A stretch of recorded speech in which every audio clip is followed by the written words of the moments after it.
ప్రభునందు ప్రియులారా, ముందుగా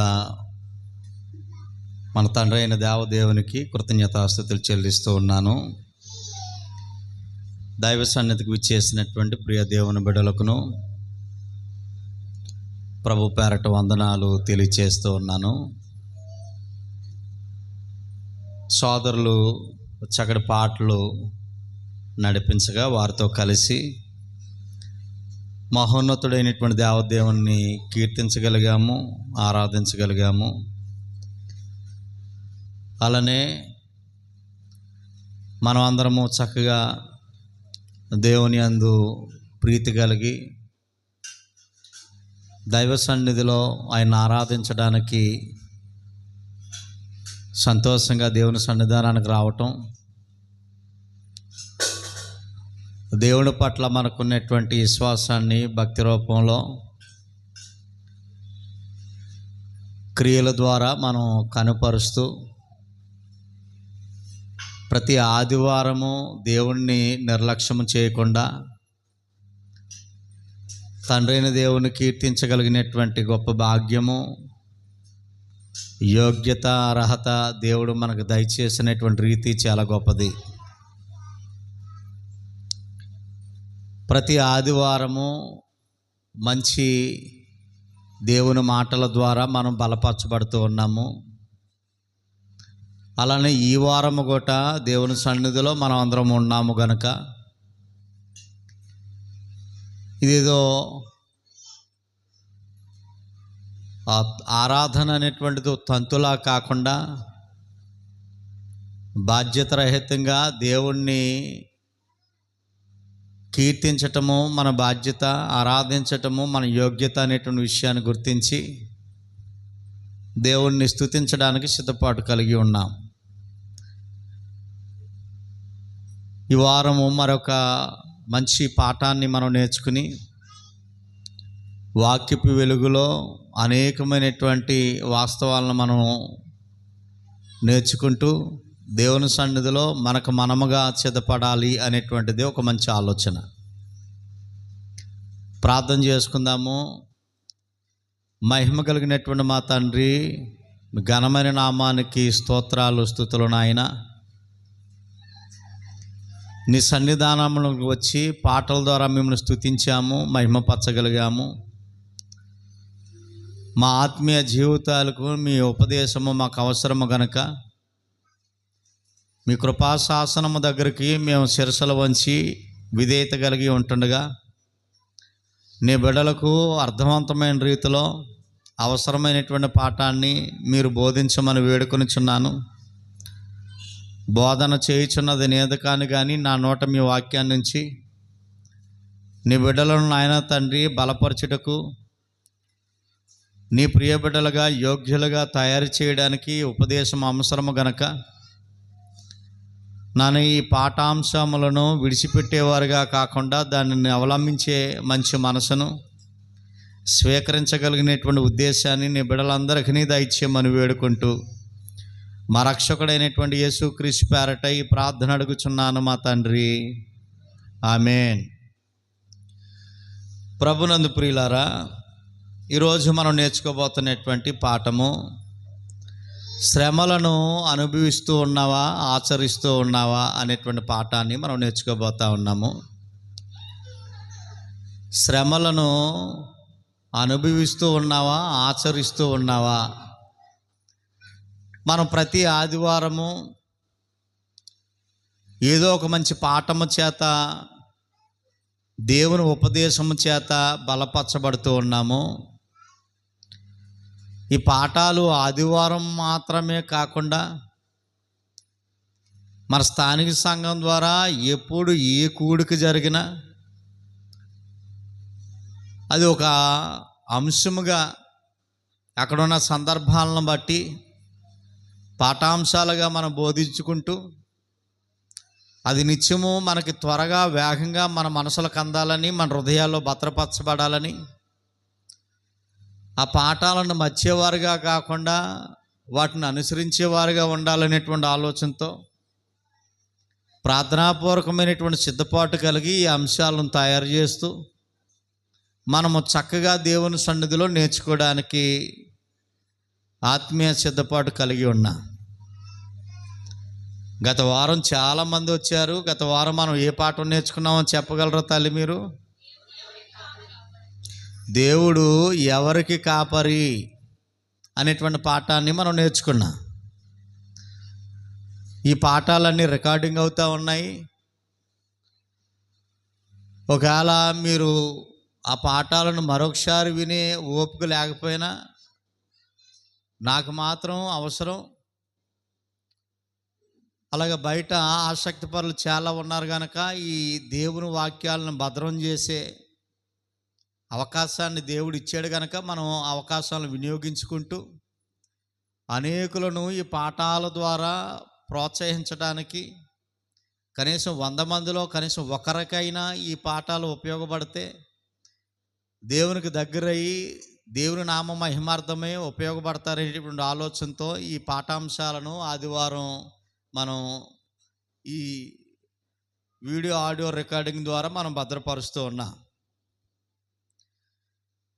ప్రియులారా, దేవుడు ఈ లోకంలో తనకంటూ తన సొంత పిల్లలు కావాలని ఆశపడినటువంటి రీతి మనకు తెలిసినదే. పరలోకంలో దేవునికి కుటుంబం ఉందని, ఆ కుటుంబంలో కోటాను కోట్ల దేవదూతలు ప్రతిరోజు దేవుని విరామం లేకుండా స్తుతిస్తూ ఉన్నారని, గణపరుస్తూ ఉన్నారు అనేటువంటి సంగతి మనకు తెలుసు. ప్రతిరోజు స్తుతింపబడుతున్నటువంటి దేవునికి ఏదో అసంతృప్తి, దూతల ద్వారా దేవుని గణపరచబడటం కాదు, కానీ తన సొంత పిల్లల ద్వారా దేవుడు మహిమపరచబడాలి, గణపరచబడాలి అనేటువంటి ఆలోచనతో ఆయన ఒక పథకాన్ని రూపొందించి ఆ పథకంలో భాగంగానే ఈ ప్రపంచంలో ఒక అందమైనటువంటి లోకాన్ని సృష్టించినట్లుగా మనం చూసాం. తన పిల్లలను ఈ లోకంలో పంపడానికి ముందుగానే 6 దినాలు దేవుడే కష్టపడి మానవుడికి పుట్టిన నాటి నుండి చనిపోయే వరకు అవసరమైన ప్రతి ఈవులను ఈ భూమి మీద మహాదేవుడు ఏర్పాటు చేశాడనేటువంటి సంగతి కూడా మనకు తెలుసు. ఏర్పాటు చేసినటువంటి సౌకర్యాలను మనిషి ఉపయోగించుకుంటూ వాటిని అనుభవిస్తూ దేవుడు ఏ కోరికతో ఏ ఉద్దేశంతో మనలను నిర్మించాడో ఆ ఉద్దేశాన్ని మర్చిపోకుండా మనం బ్రతికినంత కాలం దేవుని నామ మహిమార్థమై దేవునికి కీర్తి తెచ్చే విధంగా, మహిమ తెచ్చే విధంగా ఈ లోకమందు జీవించాలి అనేటువంటి ఒక మంచి ఆలోచనతో మనలను ఈ భూమి మీద ఏర్పాటు చేశాడు అనేటువంటి సంగతి. ప్రియ దేవుని బిడ్డలారా, మనకంటే ముందు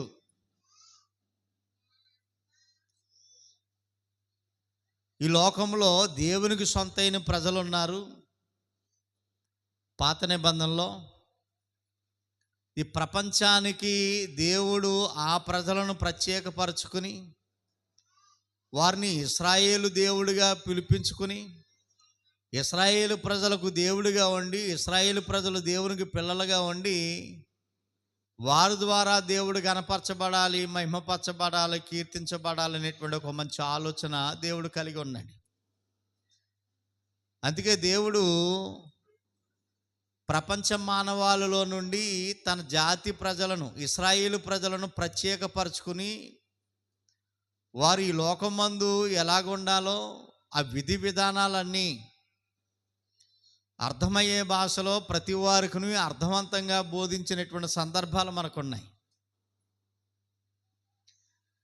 అయితే ప్రియులారా, పురాతన కాలంలో కానీ ఇప్పుడు కానీ మనిషి దేవుని దాటిపోయి, దేవుడు ఆదేశించినటువంటి వాక్యాన్ని దాటిపోయి దేవుడు చెప్పినది చెయ్యకుండా చెప్పని సంగతుల యందు ఎక్కువ దృష్టి పెడుతున్నట్టుగా, దేవుడు చెయ్యమన్నది చెయ్యకుండా దేవుడు చెప్పని సంగతులు, చెప్పని విషయాల మీద ఆసక్తి చూపుతున్నటువంటి మనుషులు పాత నిబంధన చరిత్రలోనూ క్రొత్త నిబంధన కాలం అనగా ఇప్పుడు అలాంటి బిడ్డలు చాలామంది ఉన్నట్లుగా మనకు అర్థమవుతా ఉంది. అందుకే ఈరోజు ఈ క్రైస్తవ ప్రపంచాన్ని దృష్టిలో పెట్టుకుని ఈ పాఠాన్ని తయారు చేయటం జరిగింది. ఇందుకు ఈరోజు మనం నేర్చుకోబోతున్నటువంటి అంశం ఏమిటి? శ్రమలను అనుభవిస్తూ ఉన్నావా, ఆచరిస్తూ ఉన్నావా అనేటువంటి పాఠాన్ని మనం నేర్చుకుంటూ ఉన్నాం. మనుషులను ప్రవేశపెట్టే ఆచారాలను దేవుని పిల్లలుగా, దేవుడు కోరే, దేవుడు మెచ్చే పిల్లలుగా మనం అనుసరిస్తూ ఉన్నామా, లేక వాటిని కొనసాగిస్తూ ఉన్నామా, విడిచిపెడుతూ ఉన్నామా అనేటువంటి విషయాన్ని ఆలోచించేద్దాం. మొదటగా ఇశ్రాయేలీయుల యొక్క చరిత్రను మనం ఆలోచన చేస్తే, దేవుడు తన సొంత ప్రజలైనటువంటి ఇశ్రాయేలీయులకు ఏ విషయాలు జ్ఞాపకం చేశాడో ఆలోచన చేద్దాము. లేవియాకాండము 18వ అధ్యాయము.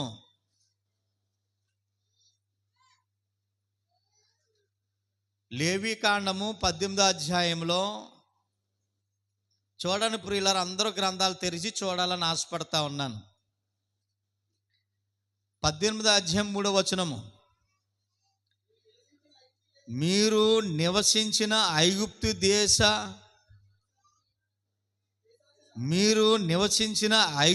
దేశ సంచారము చెప్పున మీరు చెయ్యకూడదు. చూడండి, ఈ మాట మనం ఆలోచన చేద్దాం. మీరు నివసించిన ఐగుప్తు దేశ ఆచారము చెప్పున మీరు చెయ్యకూడదు. నేను మిమ్మల్ని రప్పించుచున్న కానాను దేశాచారము చెప్పున మీరు చెయ్యకూడదు. వారి కట్టడలను బట్టి నడవకూడదు. ప్రభునందు ప్రియులారా, ఇక్కడ మనం చదువుకుంటున్నటువంటి మాటలు దేవుని మాటలు. మాట్లాడుతున్నది ఎవరు? దేవుడు మాట్లాడుతున్నటువంటి మాటలు. ఎవరితో? దేవుని ప్రజలు, ఇశ్రాయేలులతో దేవుడు మాట్లాడుతున్నటువంటి మాటలు. దేవుని ప్రజలతో దేవుడు ఏమని విషయాన్ని జ్ఞాపకం చేస్తూ ఉన్నాడు అంటే, మీరు నివసించారు ఐగుప్తు దేశంలో. ఎన్ని సంవత్సరాలు తెలుసా? 430 సంవత్సరాలు ఐగుప్తు దేశంలో నివాసం ఉన్నారు ఇశ్రాయేలు ప్రజలు. ఓ పరాయి దేశంలో దేవుణ్ణి ఎరగని అన్య ప్రజల మధ్య మనుషులు ప్రవేశపెట్టినటువంటి ఆచారాలను అనుసరిస్తున్నటువంటి ప్రజల మధ్య మనుషులు కల్పించుకున్నటువంటి పద్ధతులు ఏవైతే ఉన్నాయో, ఆచారాలు ఏవైతే ఉన్నాయో, ఇవన్నీ వ్యర్థం.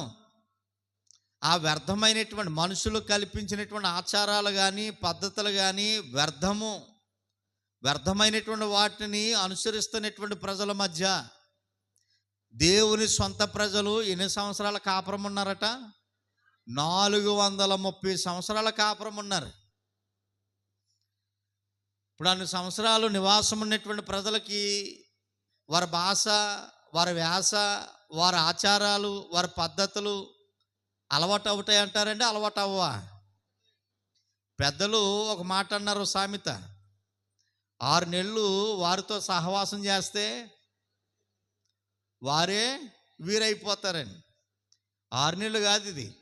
ఇశ్రాయేలు ప్రజలు ఐగుప్తు దేశంలో ఎన్ని సంవత్సరాలు? 430 సంవత్సరాలు. ఈ 430 సంవత్సరాలు వ్యర్థమైన అన్య ఆచారాలను అనుసరిస్తున్నటువంటి ప్రజల మధ్య నివసించారు దేవుని ప్రజలు. వారితో దేవుడు చెప్తా ఉన్నాడు, మీరు నివసించిన ఐగుప్తు దేశ ఆచారము చెప్పున మీరు చెయ్యకూడదు.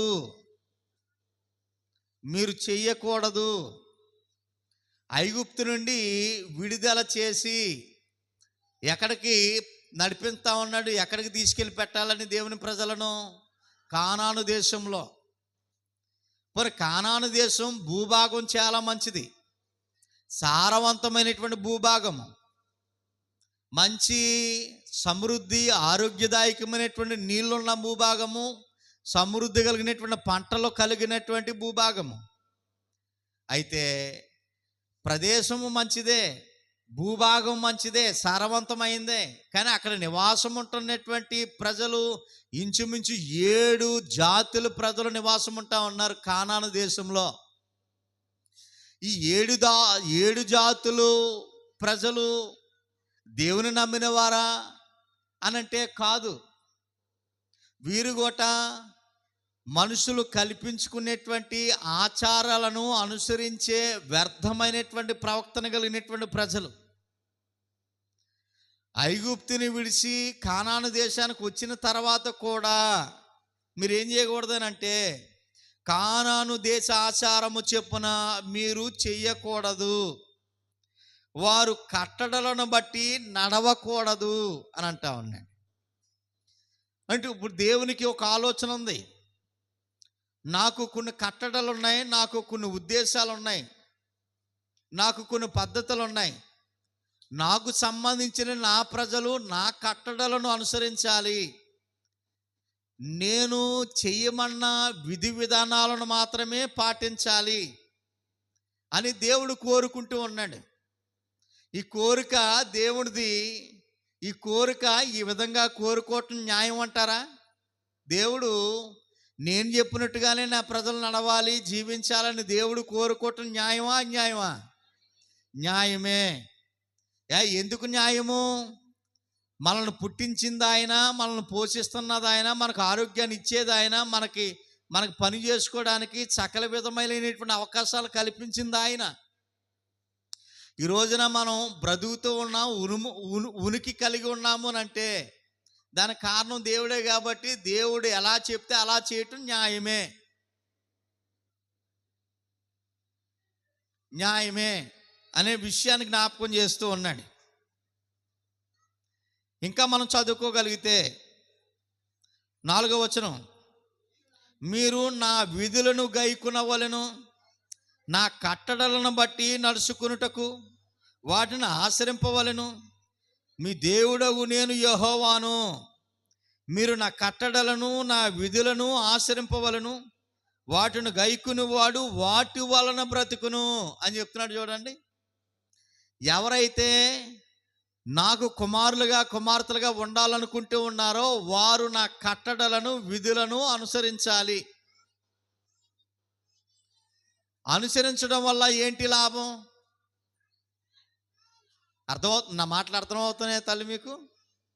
దేవుడు విధించినటువంటి విధులను, కట్టడలను, ఆజ్ఞలను అనుసరించడం వల్ల లాభం ఏంటి? మనకు లాభం ఏంటి? లేనిదేదో ఆలోచించి బుర్రగోక్కుని చెప్పుకో అక్కర్లేదండి, అక్కడ ఉన్నది చెప్తే చాలు.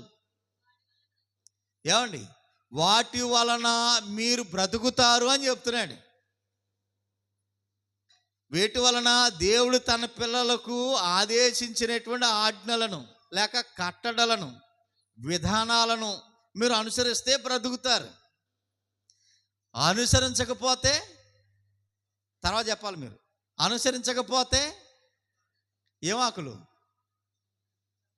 ఏమండి, అది ఆటోమేటిక్గా మనకు అర్థమవుతుంది. అక్కడ రాయబడకపోయినా అనుసరిస్తే బ్రతుకుతారు అన్నాడనంటే దానికి ఆపోజిట్గా అనుసరించకపోతే ఏమవుతుందో మనకు అర్థమవుతుంది. ఇది దేవుడు చెప్తా ఉన్నాడు తన సొంత ప్రజలకి, ఇశ్రాయేలీయులకి చెప్తా ఉన్నాడు. పాత నిబంధన చరిత్రలో ఉన్నటువంటి భాగం. ద్వితీయోపదేశకాండానికి ఒకసారి వద్దాం ప్రియులరా. నెమ్మదిగా చక్కగా వాక్యాన్ని విందాము. మంచి మాటలు ఈ మాటలన్నీ. ద్వితీయోపదేశకాండము 12వ అధ్యాయంలో 4వ వచనాన్ని మనం చదువుకోబోతా ఉన్నాము. చూడండి, వారు తమ దేవతలకు చేసినట్లు మీ దేవుడని యెహోవాను గూర్చి చెయ్యకూడదు అని చెప్తున్నాడు. చూడండి, అంటే ఐగుప్తు దేశంలో ఐగుప్తీయులు ఎవరైతే ఉన్నారో, అన్యులు ఎవరైతే ఉన్నారో, వారు కల్పించుకునేటువంటి ఆచారాలు, విధి విధానాలు ఏవైతే ఉన్నాయో అవి అన్య దేవతలకు చేస్తున్నారు. వారు అన్య దేవతలకు పండగలు చేస్తూ ఉన్నారు, పూజలు చేస్తూ ఉన్నారు, పునస్కారాలు చేస్తూ ఉన్నారు, బలులు ఇస్తూ ఉన్నారు, ఏమో చాలానే చేస్తూ ఉన్నారు.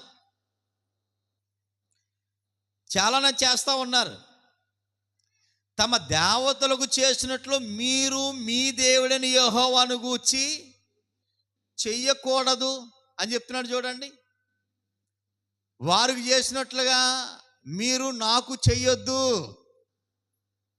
అయ్యా వారు చాలా బాగా చేస్తున్నారే వారి దేవునికి, మన దేవుని కూడా ఇలా చేస్తే బాగుంటుంది కదా అని ఆలోచన వస్తుంది. ఇప్పుడు దేవునికి చేస్తున్నాం మంచిదే కదా, నష్టమేం జరగటం లేదు కదా, దేవునికి చేస్తున్నాం మంచిదే కదా అని అనిపిస్తుంది. కానీ వారికి చేస్తున్నట్టుగా మీరు నాకు చెయ్యకూడదు, చేయడానికి వీలు లేదు.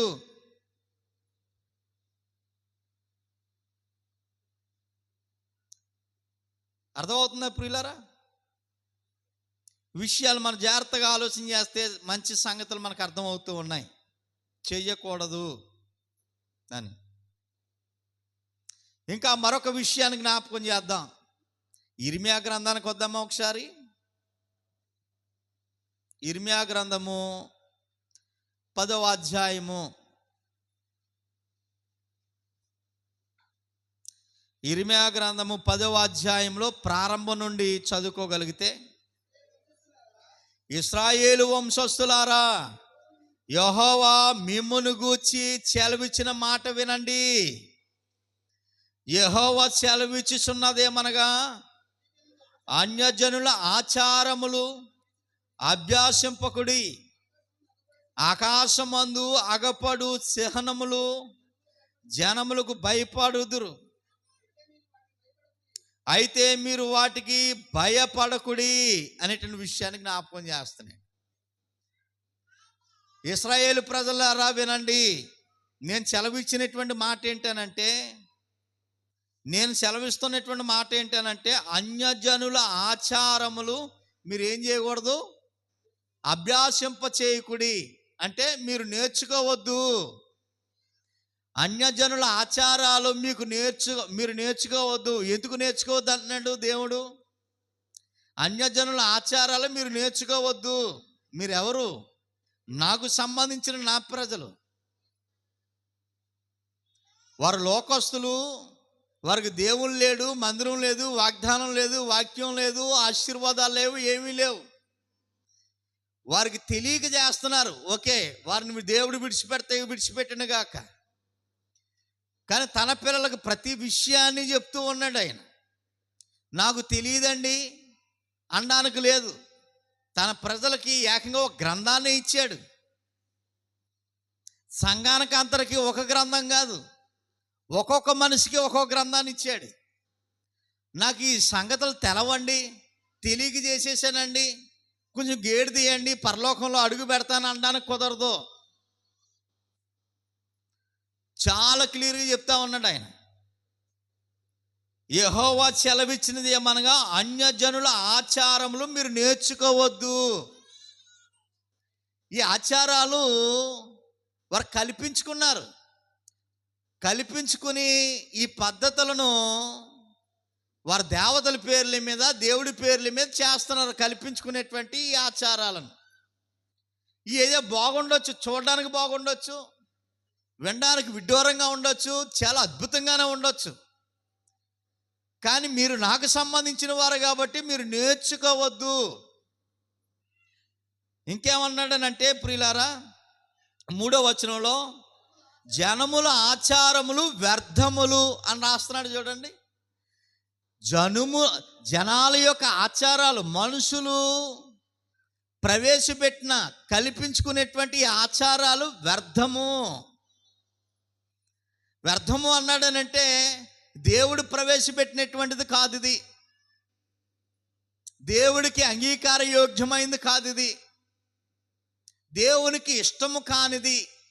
ఈ ఆచారాలను తీసి పాడేస్తున్నాడు. వ్యర్థం అని అంటే ఎందుకు పనికిరానిది, ఎవరికి ఉపయోగం లేనిది, అటు దేవునికి కానీ మనుషులకు కానీ ఏ కోసాన్ని ఉపయోగం లేనిది అనేటువంటి విషయాన్ని జ్ఞాపకం చేస్తూ ఉన్నాడు.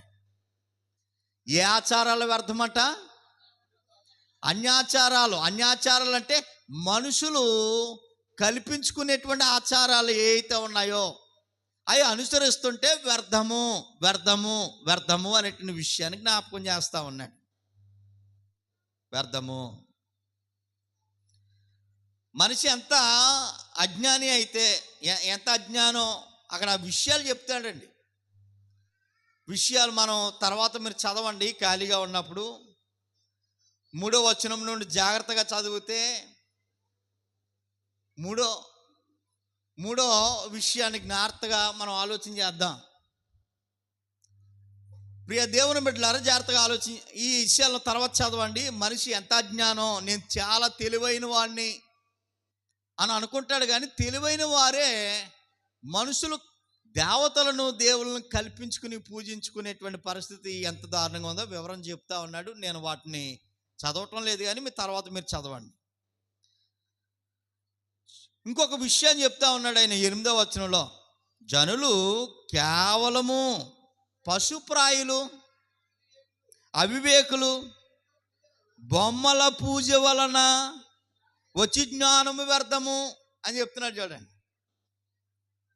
కళ్ళకి కనబడాలని ఎదరు ఏదో పెట్టుకొని ఒకవేళ నువ్వు పూజిస్తే అది వ్యర్థము అని విషయాలన్నీ జ్ఞాపకం చేస్తున్నాడు. అయితే పాయింట్ అయితే ఒకటి అర్థమవుతుంది. ఏదైనా అక్కడ ప్రస్తావిస్తున్నటువంటి విధానం ఏదైతే ఉందో, మనుషుల ఆలోచనలో ఉండి వచ్చినటువంటిది ఈ ఆచారం కానీ ఈ పద్ధతులు కానీ వ్యర్థము అని చెప్తున్నాడు. దేవుడు ఆదేశించినది ఒకవేళ మనిషి చేయడానికి ఇష్టపడితే, దేవుడు చెప్పని ఆచారాన్ని, దేవుడు చెప్పని పనిని నువ్వు దేవుని పేరు మీద చేసిన, అర్థమవుతుందో లేదో ఈ మాటలు? దేవుడు చెప్పనది, మనిషి కల్పించుకున్నది ఒకవేళ నువ్వు ఇష్టపడి దేవుని పేరు మీద చేసినా దేవుడు అంగీకరించడు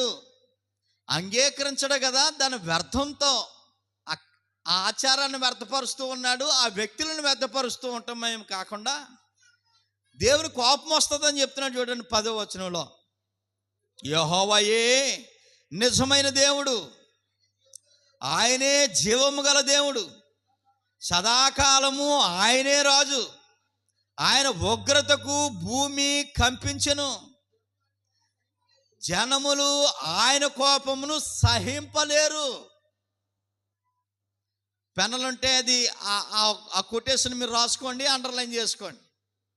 అంటే దేవుడు ఎంతటి గొప్పవాడో, ఎంతటి శక్తిమంతుడో, ఆయనే ఆయనే ఆయనే ఈ ప్రపంచానికి ఆయనే దిక్కు. అది మానవులకైనా జీవరాశికైనా ఏ యుగమందు ఉన్న వారికైనా ఆయన తప్ప వేరే దేవుడు లేడు. ఒకవేళ నువ్వు ఆచరిస్తే దేవుడు ఆలోచనలోంచి వచ్చినటువంటి ఆచారాలనే పద్ధతులనే కట్టడాలను అనుసరించాలి తప్ప మనుషులు ఒకవేళ ప్రవేశపెట్టినటువంటి విధి విధానాలను నువ్వు అనుసరిస్తే నువ్వు ప్రమాదంలో పడతావు అనేటువంటి విషయాన్ని చాలా ఖండితంగానే ఆజ్ఞాపిస్తా ఉన్నాయి. 3 వాక్యాలు చదువుకున్నాము.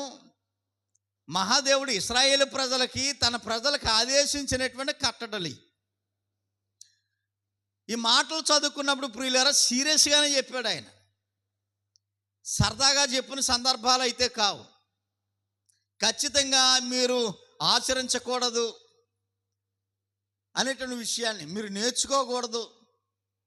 నేర్చుకుంటే గనక నాకు ఉగ్రత ఉన్నది, ఆ ఉగ్రతకు మీరు బలైపోతారు. నా కోపానికే భూమి కంపిస్తూ ఉంది, భూమి కదులుతూ ఉంది, ఇంక మీరెక్కడ తట్టుకుంటారు?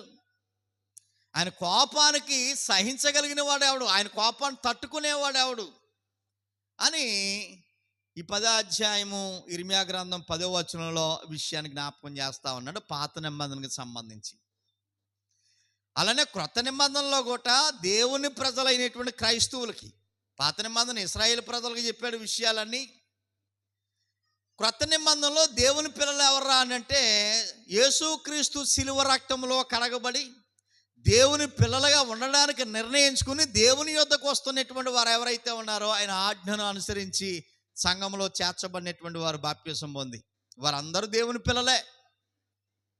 మరి దేవుని పిల్లలైనటువంటి క్రైస్తవ సమాజానికి దేవుడు ఏదైనా ఆదేశిస్తూ ఉన్నాడా అన్న విషయాన్ని ఆలోచన చేస్తే రోమాపత్రిక 12వ అధ్యాయము, రోమీలు రాసిన పత్రిక 12వ అధ్యాయము 2వ వచనంలో ఓకే, చూడండి 12వ అధ్యాయము 2వ వచనంలో మీరు అనేటువంటి పదాన్ని ఉపయోగించారు. ఎవరండి ఈ మీరు అంటే? ఎవరండి? రక్షణ పొందినటువంటి దేవుని పిల్లలు, దేవుడు కావాలని దేవుని యొద్దకు వచ్చినటువంటి వారు. అంటే మనం అందరము సంఘంలో చేర్చబడినటువంటి ప్రతి వారికి ఈ మాటను వర్తింపజేస్తుంది. మీరు ఈ లోక మర్యాదను అనుసరించి, మీరు ఈ లోక మర్యాదను అనుసరించమన్నాడా? అనుసరించొద్దు అని చెప్తున్నాడు. చూడండి, అంటే ఈ లోకంలో మర్యాద ఉంది, దాన్నే ఆచారం, లోకాచారం. లోకంలో ఒక ఆచారం ఉంది, దాన్ని మర్యాద అని పేరెట్టాడండి. లోకంలో ఒక ఆచారం ఉంది, దేవుని కొరకు ప్రత్యేకింపబడినటువంటి దేవుని పిల్లలు ఈ లోకాచారాన్ని లేక లోక మర్యాదని అనుసరించొద్దు. అదేంటండి బాబు అలాగంటారు? లోకంలో బ్రతుకుతున్నప్పుడు అది పోనీయకూడదు, ఇది పోనీయకూడదండి. ఉన్నారా? అలాగనేవాళ్ళు ఉన్నారా? ఉన్నారు. కానీ దేవుడు ఎందుకు ఒప్పుకుంటలేదు? మీరు దేవుని పిల్లలు, ముద్రింపబడిన వారు, దేవుని ఆత్మను కలిగిన వారు, దేవుని పిల్లలుగా స్వాస్థ్యాన్ని అనుభవించడానికి దేవుని యొద్దకు వచ్చిన వారు. రేపు పొద్దున్న యేసుప్రభు వచ్చినప్పుడు పరలోకానికి ఎత్తబడే గుంపులో మీరున్నారు. కాబట్టి మీరు ఏం అనుసరించకూడదు? లోకంలో ఒక ఆచారం ఉంది, లోకంలో మర్యాద ఉంది, ఇది మనుషులు కల్పించినటువంటి మర్యాద, అనుసరించొద్దు. మరి ఏమనుసరించాలి? ఉత్తమమైంది ఒకటి ఉంది, అనుకూలమైంది ఒకటి ఉంది, ఏమంటే సంపూర్ణమైంది ఉంది. దేవుని చిత్తంలో ఉత్తమమైంది, అనుకూలమైంది, సంపూర్ణమైంది. దేవుని చిత్తంలో, దేవుని ప్లాన్లో ఉందటది. దేవునికి ఉత్తమమైంది, అనుకూలమైంది, సంపూర్ణమైనటువంటిది ఒకటి ఉందంట దేవుని చిత్తంలో. అది లోక మర్యాద అయితే కాదు, దేవుని మర్యాద. దేవుడి ఆజ్ఞలతో, దేవుని కట్టలతో నియమించబడినటువంటి మర్యాద. మహాదేవుడు సంతోషాన్ని కలిగించే మర్యాద అది. దేవుని ఇష్టపూర్వకంగా నియమించినటువంటి మర్యాద అది. దేవునికి ఉత్తమమైందట, రెండోది అనుకూలమైందట, మూడవది సంపూర్ణమైందట. అది ఎందులో ఉందని చెప్తున్నాడు? దేవుని చిత్తంలో ఉంది. దాన్ని మీరేం చేయాలంటే, నాతో సహా నేనైనా మీరైనా ఏం చేయాలనంటే పరీక్షించి తెలుసుకోండి. పరీక్షించడానికి దేవుడు జ్ఞానం ఇచ్చాడా? ఇచ్చాడండి. అయ్యో నాకు ఏమీ తెలదండి అనే మనుషులు ఈ లోకంలో ప్రస్తుతం ఎవరో లేరండి. కూరగాయలు కొనేటప్పుడు పరీక్షిస్తాం, బట్టలు కొనేటప్పుడు పరీక్షిస్తాం, ఏ వస్తువైనా పరీక్షిస్తాం, ఎంక్వైరీ చేస్తాం, పరిశోధన చేస్తాం, తెలియకపోతే అడుగుతాం. అన్నిటికంటే విలువైంది దేవుని వాక్యం. కాబట్టి దేవుని చిత్తంలో విలువైంది ఏదో, దేవునికి సంబంధించిన మర్యాద ఏదో మనం తెలుసుకుని దాన్ని అనుసరించాలి. అలాగ అనుసరించడానికి ఒకవేళ దేవునికి నచ్చింది మనకు నచ్చకపోవచ్చు. మనకు నచ్చింది లోకంలో ఉండొచ్చు, మనకు నచ్చనిది దేవుడి దగ్గర ఉండొచ్చు. మనకు నచ్చేది లోకంలో ఉందని లోకంలో ప్రవేశపెట్టినటువంటి దానిని అనుసరించవచ్చా? మనకు నచ్చేది లోకంలో ఉందండి, ఇప్పుడు అనుసరించవచ్చా? అనుసరించకూడదా? అనుసరించకూడదు. దేవుడు ప్రవేశపెట్టేది మనకు నచ్చలేదు, అయినా మనం ఏం చేయాలి? అనుసరించడానికి మన మనసు మార్చుకోవాలని చెప్తున్నాడు. చూడండి కింద, మన మనసును మార్చుకుని రూపాంతరము చెందాలి. నచ్చలేదని వదిలేయకూడదు. దేవుడికి నచ్చిందేనంటే అది మనకు మేలు చేసేదే. అలవాటు లేక నచ్చకపోవచ్చేమో, లోకంలో పద్ధతులు అలవాటు అయిపోయి దేవుడిది నచ్చకపోవచ్చేమో, ఇష్టం కాకపోవచ్చేమో. కానీ మనసును మార్చుకుంటే ఖచ్చితంగా మనం రూపాంతరము చెందగలము. అనేటువంటి విషయాన్ని క్రొత్త నిబంధనలో కూడా దేవుని పిల్లలకి ఈ విషయాలను ఆదేశిస్తూ ఉన్నట్టు చూడండి, ఎంత బాగుందో. విషయాలను ఆదేశిస్తూ ఉన్నాడు. మొత్తానికి లోకాచారాలను అనగా మర్యాదను అనుసరించమన్నాడా, అనుసరించొద్దు అన్నాడా? క్రొత్త నిబంధనలో కూడా అనుసరించొద్దు. మీరు నా సొంత ప్రజలు, మీ బాగు కొరకు నేను ఆలోచిస్తున్నాను ప్రతి క్షణం. నీ పిల్లల కోసం ఏదో గంట ఆలోచిస్తావు, తర్వాత పనికి వెళ్ళిపోతావు. కానీ ప్రతి క్షణం మీ బాగు కొరకు, మీ కుటుంబాల కొరకు నేను ఆలోచిస్తున్నాను. కాబట్టి నేను చెప్పినట్టుగానే మీరు నడవాలి అని దేవుని పిల్లలకి ఈ సందేశాన్ని అందిస్తూ ఉన్నాడు. ఈ సందేశాన్ని అందిస్తూ ఉన్నాడు. కాబట్టి ప్రియ దేవుని బిడ్డలారా, ఇలాగూ విషయాలను క్రొత్త పాత నిబంధనల గ్రంథం, పరిశుద్ధ గ్రంథంలో ఎన్నో సంగతులను మహాదేవుడు ఆదేశించినటువంటి సందర్భం. అయితే క్రైస్తవ సమాజం, ప్రపంచవ్యాప్తంగా ఉన్నటువంటి క్రైస్తవ సమాజంలో మనకున్నటువంటి నాలెడ్జ్ ప్రకారం, మనకున్నటువంటి జ్ఞానం ప్రకారం, మనకున్నటువంటి అవగాహన ప్రకారము దేవుడు చెప్పని సంగతులను ఆచరించే పద్ధతులు క్రైస్తవ సమాజంలో ఉన్నాయంటారా ఇప్పటికీ? మీరు ఆలోచన చెప్పండి. మనకున్నటువంటి అవగాహన మేరకు తన గ్రంథంలో దేవుడు చెప్పని సంగతులను, దేవుడు ఆదేశించినటువంటి ఆచారాలను, దేవుని పేరట జరుగుతున్నటువంటి పద్ధతులు ఏమన్నా, ఆచారాలు ఏమన్నా క్రైస్తవ సమాజంలో ఉన్నాయంటారా? ఎన్ని ఉన్నాయంటారండి? చాలానే ఉన్నాయి. చాలానే ఉన్నాయి. కొన్ని కాదండి, చాలానే ఉన్నాయి. వాటి వల్ల మంచి చెడు అని అంటే నష్టమేం జరగటం లేదు, మంచే జరుగుతుంది అనిపిస్తుంది. కానీ ఏదో క్లారిటీ మిస్ అవుతున్నాం మనం, ఏదో వాక్యాన్ని మిస్ అవుతున్నాం, ఏదో దేవుడు ఆదేశించినటువంటి ఆర్డర్ని మిస్ అవుతున్నాం, ఆయన మార్గాన్ని మిస్ అవుతున్నాం, ఆయన మర్యాదను మిస్ అవుతున్నాం. ప్రస్తుతం ఇది ఏ కాలం అండి? ఎండాకాలం. మార్చి నెల అండి. ఇంకో వారంలో మనకి ఈ నెల అయిపోతుంది. మార్చి నెలలో క్రైస్తవ సమాజంలో ప్రాచుర్యంలోనేటువంటి ఒక కాలం కంటిన్యూ అవుతూ ఉంటుంటుంది. మార్చి ఏప్రిల్లో, ఈ నెలలో 2 నెలలు కలుపుకుని చేసే ఒక ఆచారం ఏంటో చెప్పండి. అది శ్రమ దినములు. శ్రమ దినములు. మనం ఈరోజు ఆ పాఠం కూడా అదే. శ్రమలను ఆచరిస్తున్నావా, అనుభవిస్తున్నావా?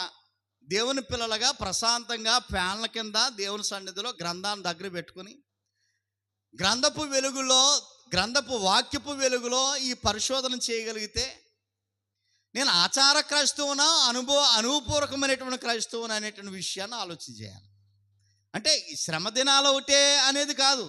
ఇలాగ మనం ఒకటి వాక్యపు వెలుగులో చూస్తే ఎన్నో ఆచారాలను క్రైస్తవ సమాజంలో చొప్పించేశారని కొంతమంది.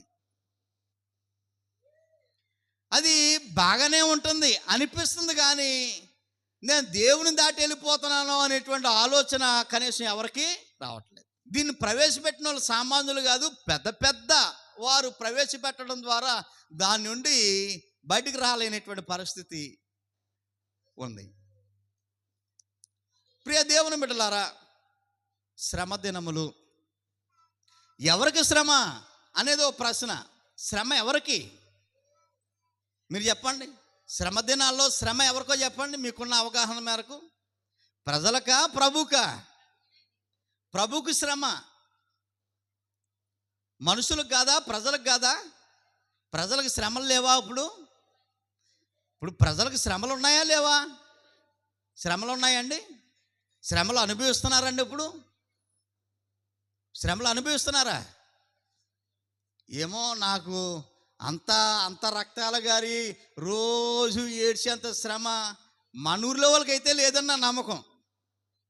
చిన్న బాధ ఉంటే కాసేపు ఏడుతో ఆ తర్వాత అది క్లియర్ అయిపోతుంది. సాయంత్రానికో, లేకపోతే తర్వాత వారానికో, ఓ నెలకో, ఓ సంవత్సరానికో, ఏ అప్పు రూపంలోనో ఏదో రూపంలో ఉంటాయి.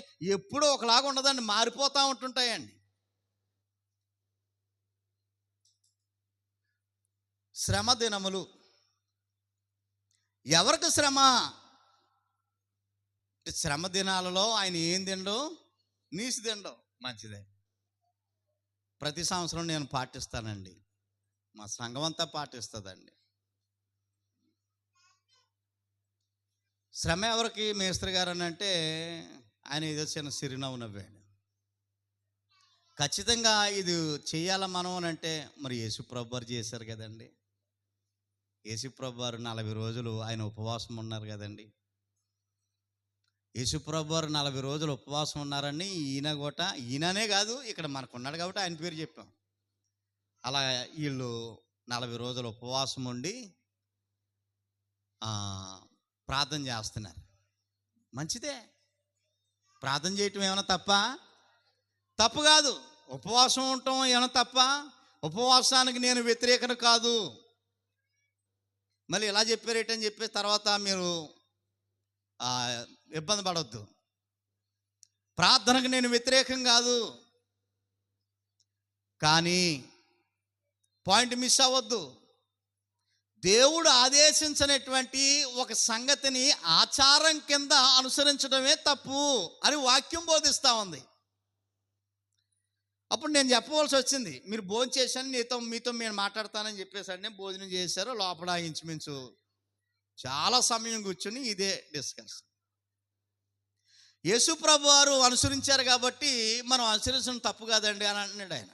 ఓకే, యేసుప్రభు వారు ఎప్పుడు 40 రోజులు ఉపవాసం ఉన్నాడు ఆయన అంటే బాప్తిసం పొందినప్పుడు, సిలువ మీద చనిపోవడానికి ముందు కాదు. ఏమండి, బాప్తిసం పొందిన వెంటనే ఒకసారి ఏ వాక్యం చదువుకుందాం. మత్తయి సువార్త 3వ అధ్యాయము. మత్తయి సువార్త 3వ అధ్యాయము 16వ వచనము. 3వ అధ్యాయం 16వ వచనము. యేసు బాప్తిసము పొందిన వెంటనే నేలల నుండి ఒట్టికి వచ్చాను అనేటువంటి మాట మనం చదువుకున్న తర్వాత పరిశుద్ధాత్ముడు రావటం మనకు తెలిసి వస్తే తర్వాత దాని కంటిన్యూషన్ 4వ అధ్యాయం. అప్పుడు యేసు అపవాది చేత శోధింపబడుటకు ఆత్మ వలన అరణ్యమునకు కొనుపోబడును. 40 దినములు 40 రాత్రులు ఉపవాసం ఉండిన పిమ్మట ఆయన ఆకలి కొనెను. అప్పుడు యేసు, అప్పుడంటే ఎప్పుడండి? బాప్తిసం పొందినప్పుడు. యేసుప్రభు వారు ఎన్ని రోజులు ఉపవాసం ఉన్నారట? 40 దినములు రాత్రులు పగలు ఉపవాసం ఉన్నారు ఆయన. చనిపోవడానికి ముందా?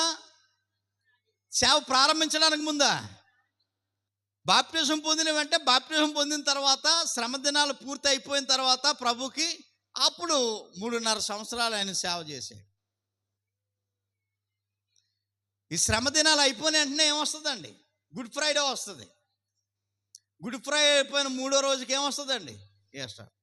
అంటే ఇప్పుడు చనిపోవడానికి ముందు శ్రమ దినాలు పాటిస్తూ ఉన్నారు వీళ్ళు, కానీ ప్రభు పాటించింది ఎప్పుడు? బాప్తిసం పొందిన వెంటనే.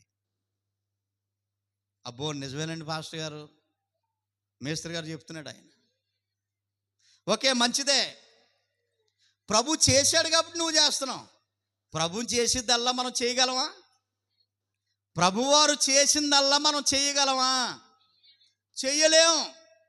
ప్రభు చెప్పింది చేయాలి, చేసింది మనం చెయ్యలేం. ప్రభు చేసినట్టుగానే మనం చేయలేం. ప్రభువారు ఏం చెయ్యాలో అది చెప్పాడు ఆయన. నా పిల్లలు ఏదైతే చెయ్యగలరో ఆ విషయాన్ని ప్రభు చెప్పాడు. నేను చేసింది చెయ్యండి అని అనలేదు ఆయన, నేను చెప్పింది చెయ్యండి. ప్రియ దేవుని బిడ్డలారా, విషయాన్ని ఆలోచన చేద్దాం. చూడండి, మార్కు సువార్త 7వ అధ్యాయము. మార్కు సువార్త 7వ అధ్యాయంలో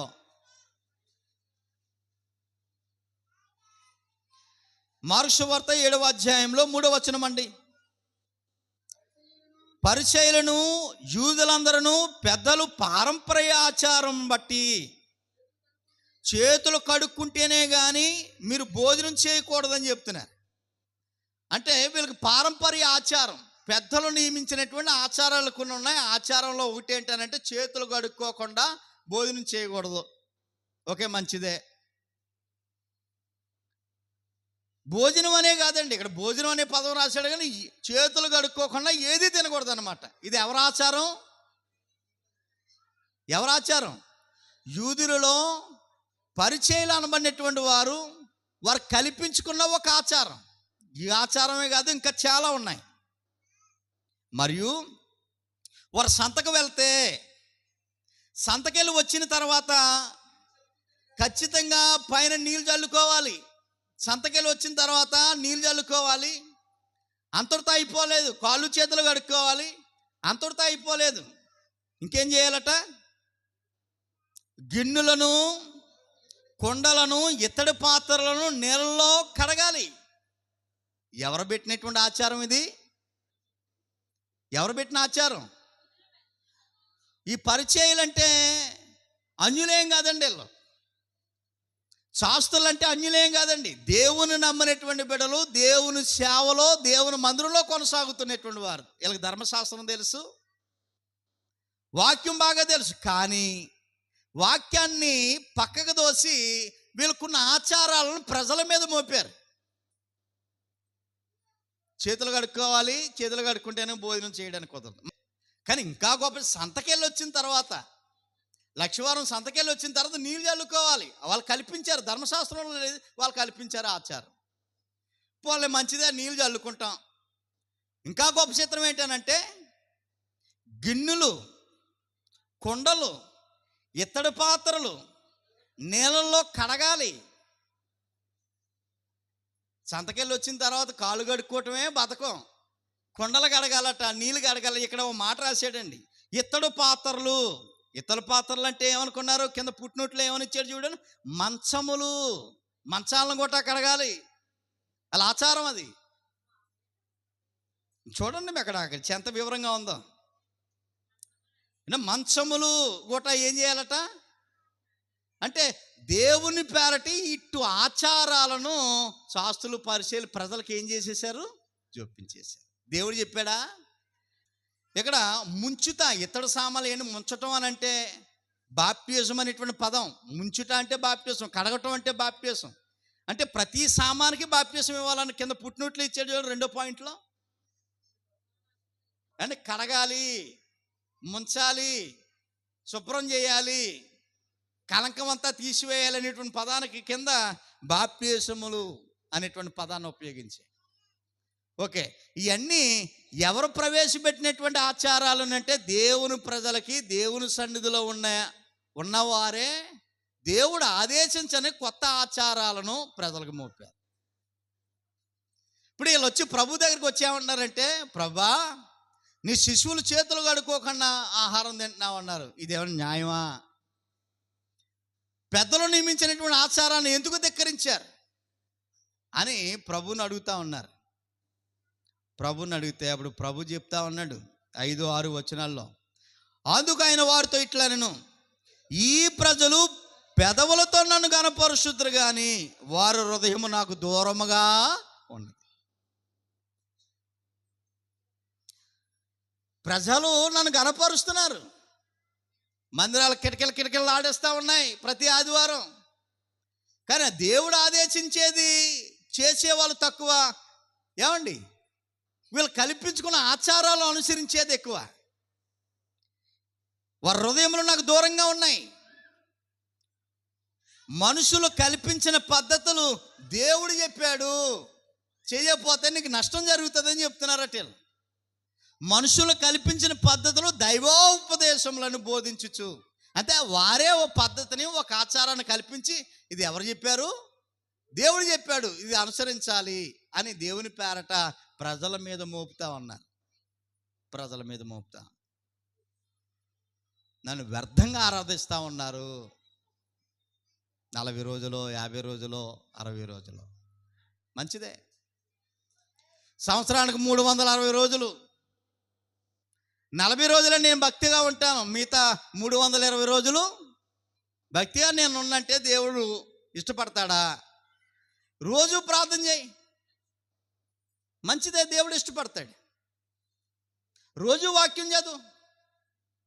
నో, 40 రోజులు మాత్రమే నేను ఉంటాను అని అంటే దేవునికి అది ప్రీతికరమైందా? ఒకసారి ఆలోచన చెప్పండి.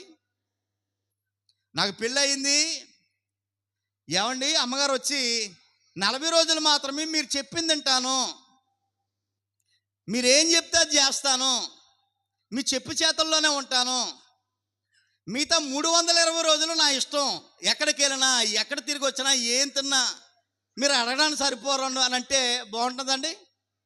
జనరల్గా మాట్లాడుకుందాం, బాగుంటుందా? బాగోదండి. అది 40 రోజులు మాత్రమే నేను భక్తి చేస్తాను అంటే ఈ 40 రోజుల సిస్టమ్ ఎక్కడి నుండి వచ్చింది? ఎక్కడో చూశారు బయట, ఎక్కడో ఏదో చూశారు బయట. పిల్లలు అల్లరి చేయకండి. కాబట్టి ప్రియ దేవుని బిడ్డలారా, 360 రోజులు ప్రార్థనలో ఉంటే ఎంత అమోహం అది. 360 సంవత్సరం పొడికి వాక్యం చదువుకుంటే ఎంత అమోహంగా ఉంటుంది. ఇంకా మన విశ్వాసం వృద్ధి అవుతుంది. అది మన ఆత్మీయ జీవితానికి కూడా చాలా మంచిది. మరి మేస్త్రి గారు ఉపవాసం ఎలా చేస్తారు? మీరు ఉదయం టిఫిన్ తినవండి, మంచిది. 9 గంటలకి గ్లాస్ పాలు తాగుతాం, బాగానే ఉంది. ఆ తర్వాత 11 గంటలకి జ్యూస్ ఏదన్నా తాగుతాం, బాగా. మధ్యాహ్నం కూడా భోజనం చేయవండి. సాయంత్రం 3 గంటలకి పాలు అయితే పాలు, జ్యూస్ అయితే జ్యూసు, లేదైతే ఏదైనా ఒక కాఫీ. 6 గంటలకి ఉపవాసాన్ని విరమించి అప్పుడు టిఫిను తింటాం. చాలా బాగుంది ఇది. ఈ పద్ధతిలో చేస్తే ఏమండి, మా అన్నవరం గారు 5 సంవత్సరాలు ఉంటాడు, మా సత్యానంద గారు 10 సంవత్సరాలు ఉంటాడు. చాలా హెల్దీ అండి. మనం ఉండగలమండి. డాక్టర్ చెప్తున్నాడు ప్రత్యేకించి అన్నం తింటే మానే అమ్మ, మరి ఏం తినాలి డాక్టర్ గారు? ఇంకా ఈ తిను ఈ తిను ఈ తిను అని చెప్తున్నాడు. అవి తింటే అవి మనకి అన్నం అలవాటు అయిపోయి తినలేకపోతున్నాం. అవి తింటే మంచి కింగుల్లాగా ఉంటామండి. మరి అవి కొనుక్కోవాలంటే మనకెక్కడిది? ఆచారం ఎవరో ప్రవేశపెట్టినటువంటి మనుషులు కల్పించిన ఆచారాన్ని దేవుని పేరట చేసే ఎందరో ఉన్నటువంటి పరిస్థితిని మనం చూస్తూ ఉన్నాం. సహోదరులారా, ఉపవాసం ఉండండి, తప్పు కాదు. కానీ దేవుడు ఎలా ఉండమన్నాడో ఓ పద్ధతిని చెప్పాడు, అలాగే ఉండాలి. ప్రార్థన ఎలా చేయాలో ఓ పద్ధతిని చెప్పాడు, అలాగే చేయాలి అనేటువంటి విషయాన్ని. యేసుప్రభు ఉన్నాడు కదండి. మోషే గారు 40 రోజులు కొండ మీద ఉపవాసం ఉన్నాడు కదండి. మోషే గారు ధర్మశాస్త్రం తేవడానికి 40 రోజులు ఆయన ఉన్నాడు. వాళ్ళకిలాగా మనం ఉండగలమా? ప్రభువులాగా మనం ఉండగలమా? నో. చూడండి, ఒక మాట మనం చదువుకుందాము. లోకా సువార్త 4వ అధ్యాయము. లోకా సువార్త 4వ అధ్యాయంలో 2వ వచనము. అపవాది చేత శోధింపబడుచుండెను. ఆ దినములలో యేసు ప్రభు వారు ఆ దినములలో ఏమీ తినలేదట. పాలు లేవు, జ్యూస్ లేవు, ఇడ్లీ లేదు, ఏమీ తినలేదట. ఎన్ని రోజులు? యేసు ప్రభు వారు 2 రోజులండి. రాత్రులు పగలున పగలు మానేసి రాత్రులు తినేసాడు ఆయన. రాత్రులు పగలు ప్రభు ఉన్నట్లుగా మనం ఉండగలమా ప్రియులారా? ఉండలేం, కష్టం. లోకా సువార్త 6వ అధ్యాయం.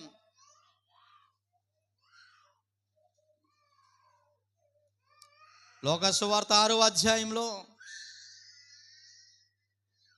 ఒకసారి లోకా సువార్త 6వ అధ్యాయము 46వ వచనం చూడండి. 46. ఒకసారి అది కాదు కానీ మార్కు సువార్త 1:13 చదవండి. మార్కు సువార్త 1. మార్కు సువార్త 1:13 అండి. ఆయన సాతాను చేత శోధింపబడుచు అరణ్యములో 40 దినములు అడవి మృగములతో కూడా నుండెను.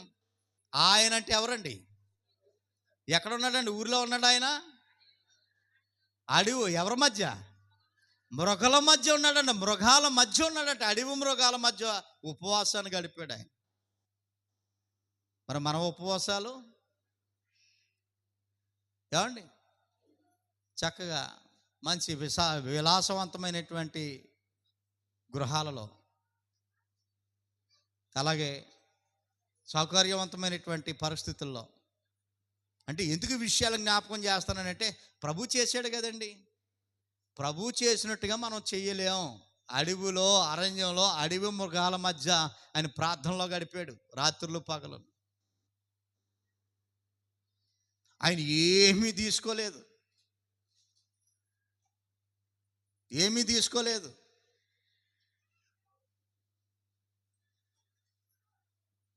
ఆయనలాగా మనం ఉండలేము, కానీ ఆయన చెప్పింది మనం చెయ్యగలం. చేసేదే చెప్తాడు ఆయన. ఆయన చెప్పింది మాత్రం చెయ్యగలం, అందుకే చెప్పాడు ఆయన. కానీ ఈ రోజున మనుషులు కల్పించినటువంటి ఆచారాలను భక్తి పేరు మీద ఎన్నెన్నో క్రైస్తవ సమాజంలో కూడా చేస్తూ ఉన్నారు. అలాంటి ముసుగులో మనం కానీ, మన కుటుంబాలు కానీ, మన పిల్లలు కానీ, మన బంధువులు కానీ చిక్కుకుంటే ప్రమాదము అనేటువంటి విషయాన్ని ఆయన హెచ్చరిస్తూ ఉన్నాడు. దేవుని మర్యాదనే మనం అనుసరించాలి తప్ప లోక మర్యాద మనకొద్దు. ఆ దేవుని పేరుటే కాదండి అని అనొచ్చు. దేవుడు ఆదేశించకపోతే దేవుని పేరుని కూడా చేయడానికి అవకాశము లేదు. 40 రోజులు ప్రార్థన చేసుకుంటే తప్పేటండి? తప్పేం లేదు. 40 రోజులు ఎందుకు, 360 రోజులు చేయి, ఇంకా హ్యాపీగా ఉంటుంది కదా అనేటువంటి ఆలోచన.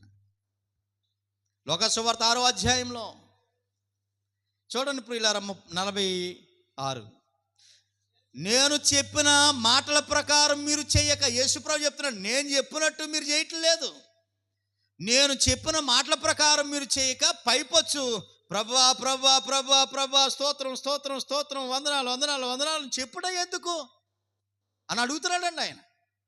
నేను చెప్పిన మాటల ప్రకారం మీరు చేయటం లేదు, పైపొచ్చు నన్నే, నా పేరే మాట్లాడితే నా పేరే, ఊసాడితే నా పేరే తలుస్తా ఉన్నారు. ఎందుకు? ఉపయోగం లేదు కదా, నన్ను పిలుచుట ఎందుకు అని ఆయన ప్రస్తావిస్తూ ఉన్నాడు.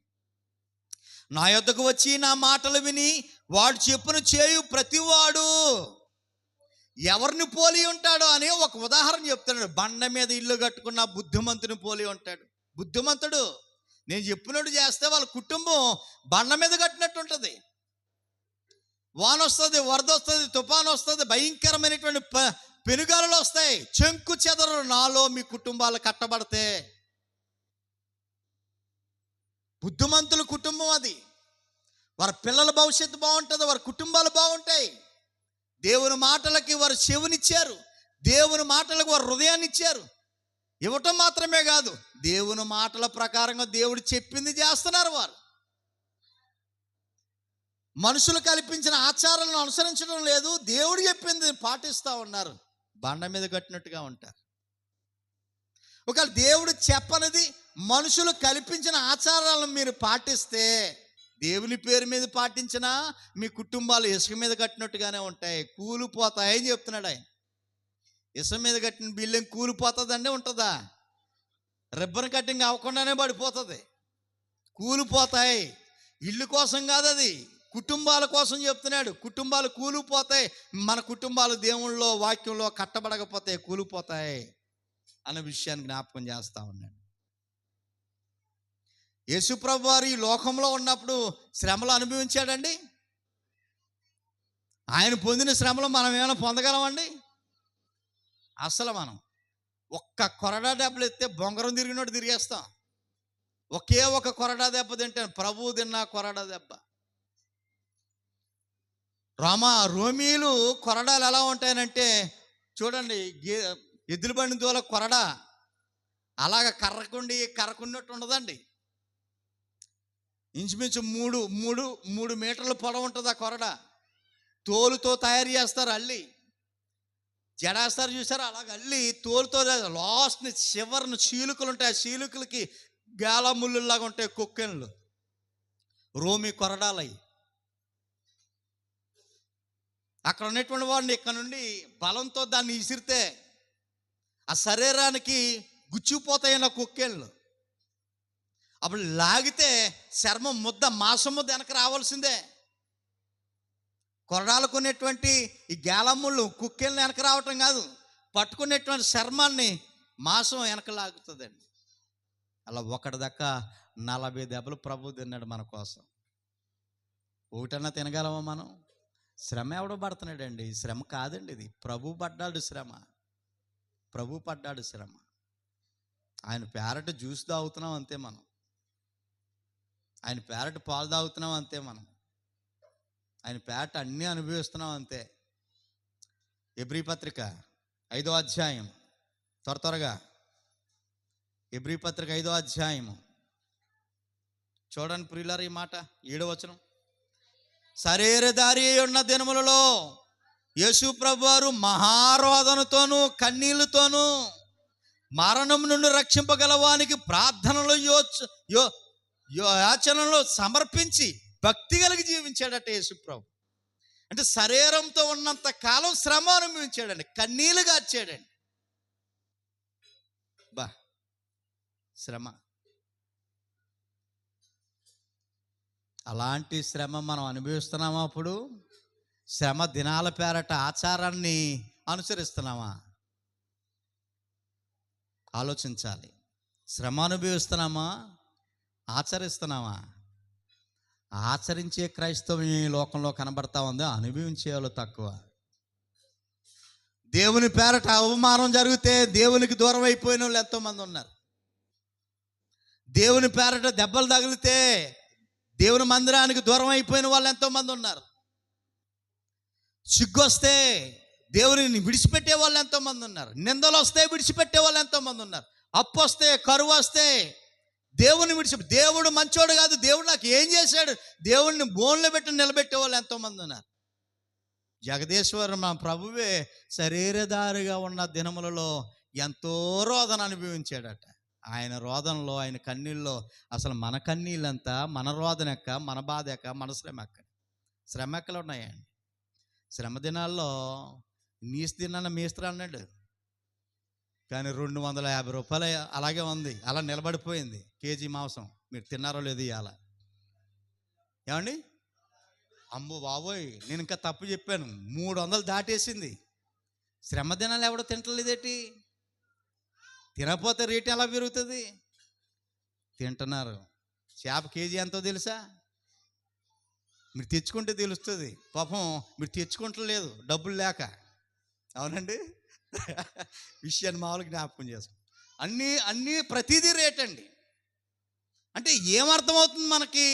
ఆచారం తప్ప అనుభవం అనేటువంటిది లేదు. ఆచార భక్తి. దేవునికి అది వద్దు.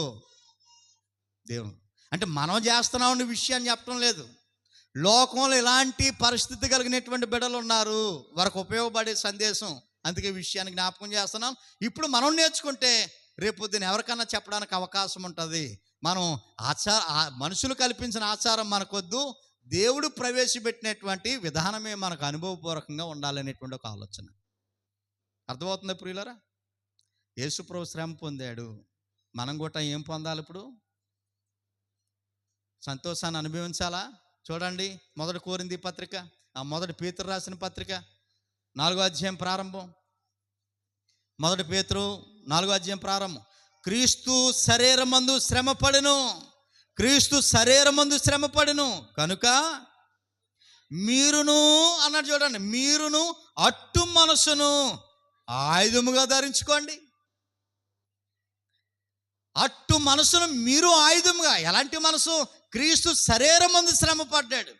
దేవుని పేరట నాకు శ్రమ వస్తే నేను బాధపడను, నేను అవమాన పొందను, నేను సిగ్గుపడను.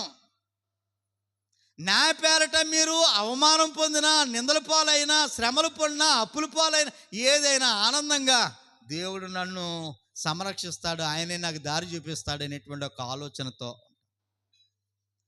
యేసుక్రీస్తు శ్రమల యందు శరీరమందు శ్రమ పొందాడట. మనం కూడా అలాంటి మనసు కలిగి ఉండాలి అని అంటున్నాడు.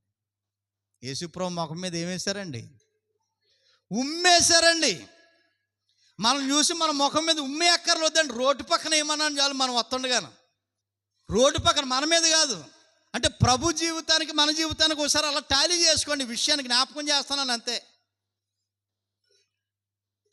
పిడుగులు ఇలా బిగబెట్టి గుద్దారండి ప్రభు మీద. మనల్ని గుద్దక్కర్లొద్దండి. మనం చూసి ఇలా తప్పలు కొడితే చాలండి, ఎసరు మరిగిపోద్దండి. వెంటనే తప్పట్లు విన్న వెంటనే చేతులు ఏమైపోవాలా మీకు తెలుసు, నేను చెప్పను. చూడు, ప్రభు విధానానికి మన విధానానికి ఎంత మార్పు వచ్చేసిందో. పక్కన ఉమ్మేస్తే తట్టుకోలేం. ఒకవేళ ఏదైనా మాట్లాడుకుంటాం, నా కోసమే మాట్లాడేసుకుంటున్నారు బాబోయ్ అలనోడు అంటే పరిస్థితి. ప్రభు జీవితానికి మన జీవితానికి ఎంత భయంకరంగా ఉంది.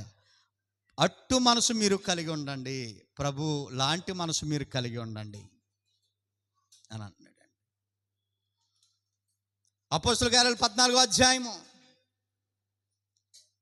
అపోస్తుల కార్యాలు 14వ అధ్యాయంలో ప్రియులారా 22వ వచనము, 14:22లో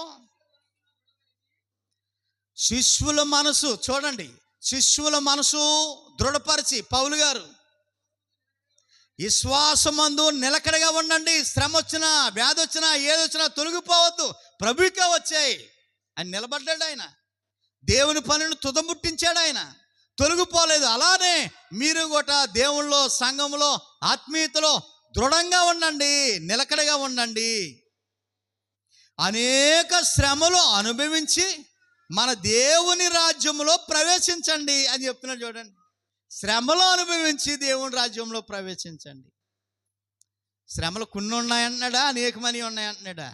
అనేక శ్రమలు అనుభవిస్తేనే పరలోకం అని చెప్తున్నాడండి. చాలామంది ఏమన్నారంటే దేవుణ్ణి నమ్ముకుంటే కష్టాలే ఉండమన్నారు. అది అనుకుని చాలామంది దేవుని మందిరానికి వచ్చిన వాళ్ళు ఉన్నారు. కష్టాలు వచ్చిన తర్వాత మళ్ళీ విడిచిపెట్టేసి లోకంలో గడిచిపోయిన వాళ్ళు ఉన్నారు. కష్టాలు వచ్చినా నష్టాలు వచ్చినా 10 దినములే అన్నాడు. చూడండి, దేవుని పిల్లల కష్టాలు వస్తాయి 10 దినములే. ఆ 10 దినాలు అయిపోయిన తర్వాత ఇంకంతా సౌఖ్యమే, భాగ్యమే అనేటువంటి విషయాలు. 10 దినాలంటే 9 తర్వాత వచ్చే 10 అని కాదు, చాలా తక్కువ కాలము. ఆ తర్వాత మళ్ళీ దేవుని భద్రతలోకి మీరు వచ్చేస్తారు. అంటే ఈ 10 దినాలు శ్రమ ఎందుకు నాయన అంటే, వాళ్ళని టెస్ట్ చేయాలి నేను, వాళ్ళని పరీక్షించాలి నేను. ఈ బిడ్డలు నిజమేనా అనేటువంటి విషయాన్ని, నా దగ్గరికి వస్తున్నటువంటి నా పిల్లలు నిజమైనటువంటి వారా అనేటువంటి విషయాన్ని టెస్ట్ చేసి లోకానికి నీ ద్వారా ఒక మెసేజ్ అందించాలి. ప్రకటన గ్రంథం 7వ అధ్యాయంలో యోహాను భక్తుడు అడుగుతా ఉన్నాడు.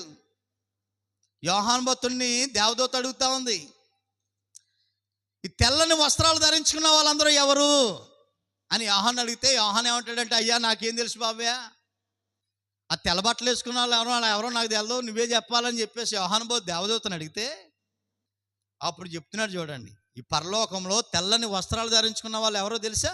7వ అధ్యాయం 13వ వచనంలో, పెద్దలలో ఒకడు తెల్లని వస్త్రములు ధరించుకున్న వాళ్ళు ఎవరు, ఎక్కడి నుండి వచ్చారు వీళ్ళంతా అని యోహాను గారిని అడిగితే, యోహాను గారు అయ్యా నాకు ఏమీ తెలదని చెప్పాడు. అప్పుడు ఆ దేవదూత చెప్తుంది. చూడండి, ఆ పెద్ద చెప్తా ఉంది, వీరు మహాశ్రమల నుండి వచ్చిన వారు. అబ్బా ఏమండి, మహాశ్రమల నుండి వచ్చిన వారు ఎక్కడికి వచ్చారట? పరలోకానికి. ఎక్కడి నుండి? భూలోకము నుండి. భూలోకంలో బ్రతికినంతకాలం ఇప్పుడు మనిషికి ఏముంటాయని అర్థమవుతుంది, శ్రమలు ఉంటాయి. ఏ శ్రమలు? 40 రోజుల శ్రమలు అనుకోకండి. దేవుని కోసం బ్రతికితే జీవితాంతం శ్రమలు ఉంటాయండి. దేవుని కోసం బ్రతకపోతే ఎంజాయ్మెంట్ ఉంటుంది అమ్మగా. దేవుని కోసం బ్రతకాలని నువ్వు నిర్ణయించుకుంటే శ్రమ ఉంటుంది. చూడండి, మహాశ్రమలను అనుభవించిన వారు, గొర్రెపిల్ల రక్తంలో తమ వస్త్రాలు ఉదుక్కున్నవారు వీళ్ళు. గొర్రెపిల్ల వస్త్రంలో తమ వస్త్రాలు ఉదుక్కున్నవారు మహాశ్రమలను అనుభవించి పరలోకానికి వచ్చినవారు. ఇప్పుడు పరలోకానికి వచ్చేసారు. పరలోకానికి వచ్చిన తర్వాత ఈ బిడ్డలకి శ్రమ ఉంటుందా? అప్పుడు ఉంటుందా? ఉండదండి. ఉండదు. చూడండి, 16వ వచనంలో ఎంత అద్భుతంగా రాశాడో. 15వ వచనంలో, వారు సింహాసనం ముందు ఉంటారట, రాత్రులు పగలు ఆయన ఆలయంలో ఉంటారంట వీళ్ళంతా. శ్రమలు అనుభవించి దేవుని కొరకు జీవించినటువంటి బిడ్డలు పరలోకానికి వెళ్ళిన తర్వాత దేవుని సింహాసనం ముందు ఉంటారు. అక్కడ సూర్యుడు లేడు, చంద్రుడు లేడు, ఆకలి లేదు, దాహం లేదు, వడగాలుపు లేదు, బాధ లేదు, తలనొప్పితో పని లేదు, చికాకుతో అవసరత లేదు. ఎలా ఉంటారు? 17వ వచనంలో, సింహాసనం మధ్యనున్న గొర్రె పిల్ల వారికి కాపరిగా ఉన్నాడు. జీవజల బొగ్గ యొద్ద వారు నడిపించబడతా ఉన్నారు. జీవజల అలా మన కుల ఇప్తే కుల వస్తుంది, లేకపోతే రాదు. జీవజల బొగ్గ అంటే ఇంకా ఊట ఆగదండి, అలా ఊడుతూనే ఉంటుంది జీవజల. అక్కడికి నడిపించబడతారు. దేవుడే వారికి కనుల నుండి ప్రతి బాష్ప బిందును తుడిచివేయను. ఎంత అద్భుతం ఇది! ఈ లోకమందు దేవుని కొరకు జీవిస్తే, దేవుని కొరకు ఒకవేళ శ్రమలను సేవను అనుభవిస్తే ఇంత యోగ్యత ఉందా పరలోకంలో అంటే ఎస్ ఉందని చెప్తున్నాడు. ఈరోజు ఏ పాఠం నేర్చుకుంటున్నాం మనం? శ్రమలో అనుభవిస్తున్నావా లేక ఆచరిస్తున్నావా? క్రైస్తవ సమాజంలో మనుషులు కల్పించినటువంటి ఆచారాలు చాలా ఉన్నాయి. అవి వాక్యానికి వేరుగా ఉన్నాయి. వాటి ముసుగులో నువ్వు ఉండి భక్తి నుండి తొలగిపోవద్దు అని చెప్తుంది. దేవుడు ఆదేశించినటువంటి మాటలు ఉన్నాయి గ్రంథంలో, మనం అనుసరించదగ్గాయి. అని అనుసరిస్తే మనకు మేలు, ఆశీర్వాదాలు ఉంటాయి అనేటువంటి విషయాన్ని జ్ఞాపకం చేస్తూ ఉన్నాడు. మా టార్గెట్ ఏంటనంటే పరలోకం వెళ్ళాలి, నా సంఘం పరలోకం వెళ్ళాలి, నా పిల్లలు పరలోకం వెళ్ళాలి, నా సంఘ బిడ్డలు ప్రతి కుటుంబంలో ఎవరు మిస్ అవ్వడానికి లేదు. పరలోకం వెళ్ళాలని అంటే ముందుగానే ఈ అవగాహన ఉండాలి. దేవుని కోసం బ్రతికితే, దేవుని కొరకు సేవ చేస్తే, దేవుని పరిచర్య చేస్తే శ్రమలు వస్తాయి. అయినా పర్లేదు, దేవుని కొరకు నేను జీవిస్తాను, దేవుని కొరకు నేను అనుభవిస్తాను అనేటువంటి ఆలోచనతో ఉంటే ఖచ్చితంగా మనం ప్రతిఫలాన్ని పొందుకుంటాం. ఇప్పుడు చెప్పాలి ప్రియ దేవుని బిడ్డలారా, శ్రమలను ఆచరిద్దామా లేక శ్రమలను అనుభవిందామా? చెప్పాలి. అనుభవిందాం అన్న వాళ్ళు చేయొద్దండి. శ్రమలో అనుభవిందాం అన్న వాళ్ళు నేను ఎత్తుతానండి. శ్రమలను అనుభవిద్దాం. ఏదైనా భర్త ద్వారా రావచ్చు, భార్య రావచ్చు, పిల్లల ద్వారా రావచ్చు, ఇరుగు పొరుగున ఏదో రూపంలో రావచ్చు. ఏ శ్రమ అయినా మన ప్రార్థనాపూర్వకంగా ఎదుర్కొంటే, వాక్యాంధారంగా ఎదుర్కొంటే అన్నీ సాల్వ్ అయిపోతాయి. ఆచరించే భక్తి మనకొద్దు, అనుసరించే భక్తిని మనం కొనసాగిద్దాం. చిన్న ప్రార్థన చేస్తాను. మహిమ కలిగినటువంటి మా తండ్రి, కృప కలిగిన మా దేవ, ఈరోజు మంచి పాఠాన్ని మేము నేర్చుకున్నాం. మా దేవ, మీరు మీ వాక్యం ద్వారా మాతో మాట్లాడారు. నీ పిల్లలు చాలా చక్కగా విన్నారు. ఈ మాటలను బట్టి వారిని బలపరచమని వేడుకొనిచున్నాను. నాన్న తండ్రి, లోకాచారం మాకు వద్దు నాయన, మనుషులు కల్పించినటువంటి ఆచార పద్ధతులు మాకు వద్దు నాయన. మీరు ప్రవేశపెట్టినటువంటి మీ మర్యాదే, మీ పద్ధతే, మీ వాక్యమే అనుసరించేటట్లుగా మేము నాయన తండ్రి సిద్ధపడి నీ వాక్యంలో, నీ మార్గంలో, నీ సన్నిధిలో, నీ పరిచర్యలో ఎదిగేటట్లుగా సహాయం చేయమని, ఈ మాటల చేత ప్రతివారు బలపడేటట్లుగా సహాయం చేయమని మా ప్రభువైన యేసుక్రీస్తు నామములో ఈ ప్రార్థన అడుగుచున్నాను మా తండ్రి.